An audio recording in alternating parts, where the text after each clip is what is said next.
Hi, I'm Dance. I started the week as usual. Trabaho mode tayo. Sa labas, makikita nyo, parang normal lang. Pero sa loob-loob ko, iniisip ko kung paano ko pagkakasyahin ang aking limited budget hanggang sahod. This week, hindi lang ako hinumbled ng musika. Hinumbled ako ng sitwasyon.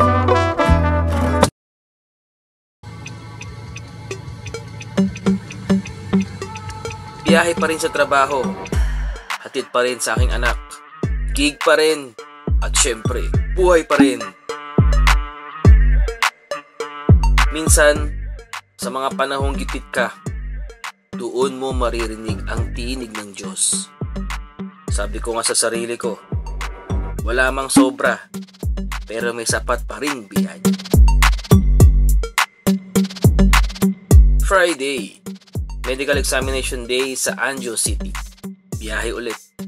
Pero deep inside, parang gusto kong sabihin sa nurse mamaya, Kokoro no kenko shindan wa shite moraimasu ka? Pero in reality, physical check-up lang ito. Sa kabilang banda, kailangan din talaga ng kaluluwa natin ng spiritual check-up.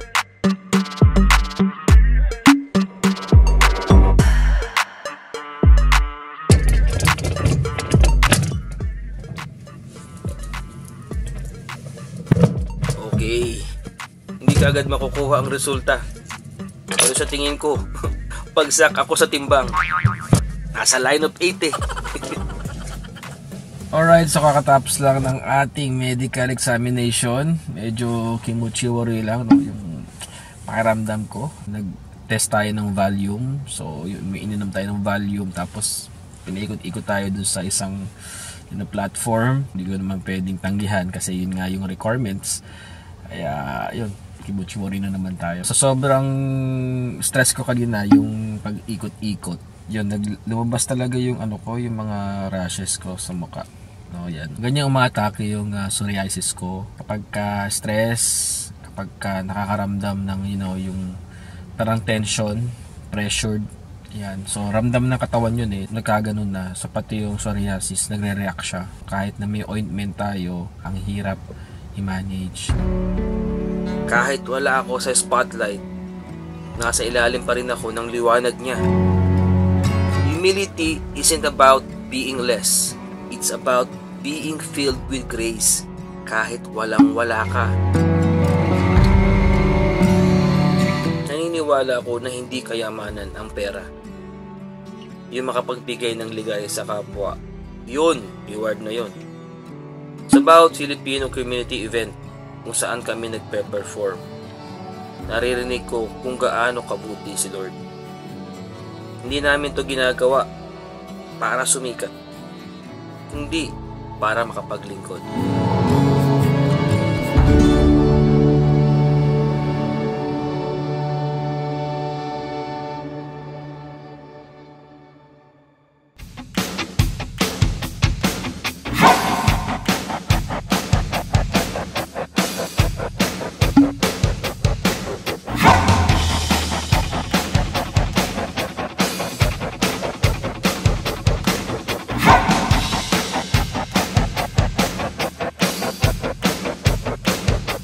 Okay, so nandito na tayo ngayon sa Nagoya. Yan, kung saan susunduin natin si Abe Rosas, si Arlan. Another long drive na naman to. So from here to Gifu. Very excited kami kasi kakaiba tong event na to kasi basketball siya. First time namin tutugtog sa ganitong event, yung mga palaro. Pagdating naman sa ating budget ngayon, talaga sabi ko nga limited tayo ngayon. Kanina nagpa-gasolina tayo ng 2,000. Yung anak ko, hinatid ko sa station kung saan malapit yung school niya kasi may pasok siya ngayon kahit Sabado. Ang natitira na lang sa ating budget ay 500 yen. So imagine paano natin pagkakasyahin yun sa ating activity ngayon. Meron namang provision si God about finances kasi meron tayong tinapos na translation this week. Hopefully, makuha ko siya mamayang gabi or bukas para may budget tayo. So yun yung kinita ko naman doon sa iba kong sidelines natin. God is good talaga. Yung paggalaw niya sa aking buhay, sa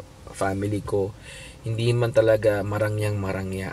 Minsan kulang, minsan sakto, pero I believe pa rin talaga sa provision ni Lord sa akin at sa aking mga anak. I'm still grateful kay Lord dahil lahat na to, meron siyang aral. May purpose siya kung bakit nangyayari mga ganito.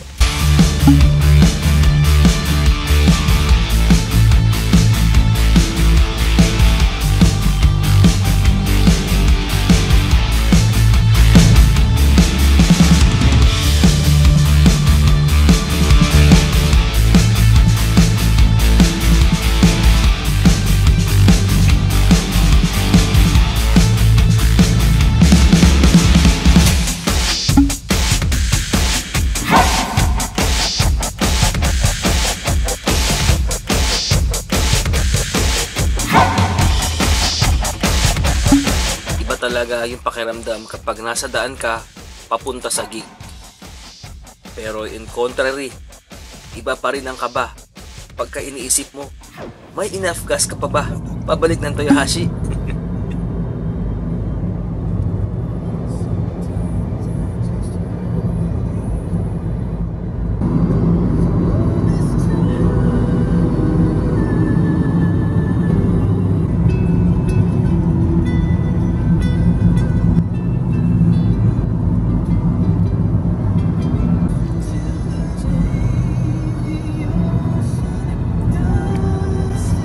Okay, so parang nandito na kami sa area.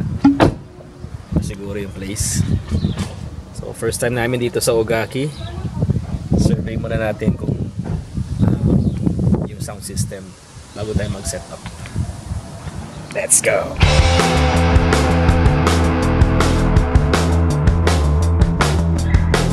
Sa stage, then sa ward setup tayo. Acoustic guitar, mic stand, PA system, gadgets, at syempre, yung lakas ng loob.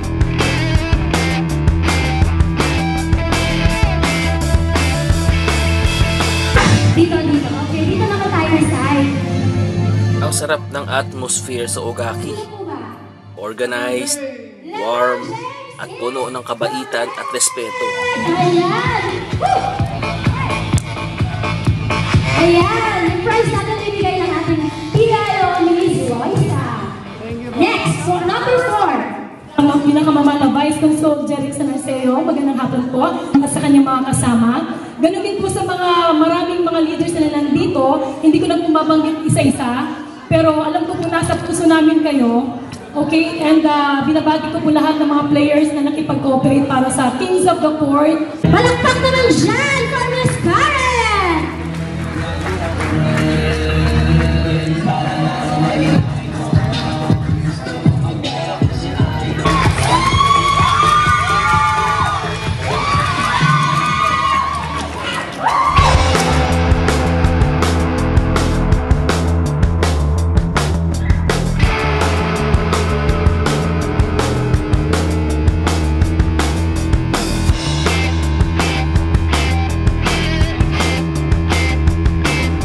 Binigyan kami ng drinks, pagkain, at magagandang ngiti.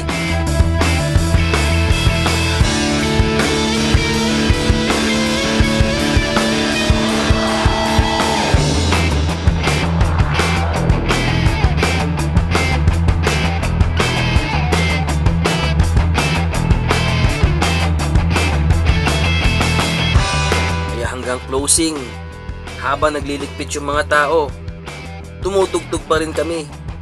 Tuloy pa rin ang tugtog.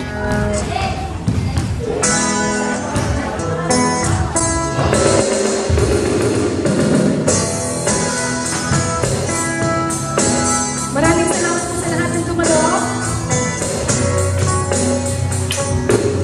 Looking in your eyes, I see you paradise. Girl that I found is too good to be true. Just wanna fall, maybe we can make it if we're heart to heart. And we can feel this thing together, standing strong forever. Nothing's gonna stop us, nothing's gonna stop us now. Thank you very much. Sa gitna ng pagod, may ngiti pa rin. Kasi hindi lahat ng reward nakikita sa envelope na may lapat, minsan sa puso.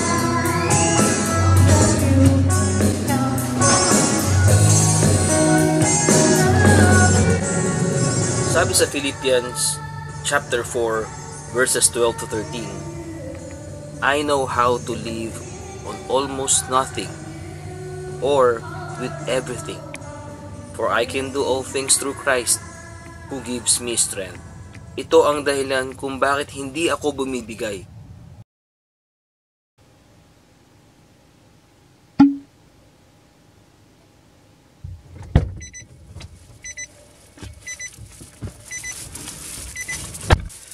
Alright, so yan, galing tayo sa Iwata at meron tayong blessing and received from God. This week, nagkaroon tayo ng sideline na mag-translate ng birth certificate, marriage certificate, yan, nakasingil tayo. So, talagang pinuntahan ko na mismo dun sa Iwata. Ayan, so I think ito yung ating week. Sobrang busy, sobrang haba ng linggong ito, about work, about ugaki, about situations, financial. Talagang hindi nawawala ang mga financial problem. Hindi lang ako ang nakakaranas niyan. Marami pa, and iba pa siguro mas malala pa. Lahat ng mga tasks, mga assignment, mga mission na binibigay sa atin ni Lord, talagang pagbutihan natin na magawa. Hindi natin magagawa yan pag hindi natin siya kasama. So napaka-importante ng prayer.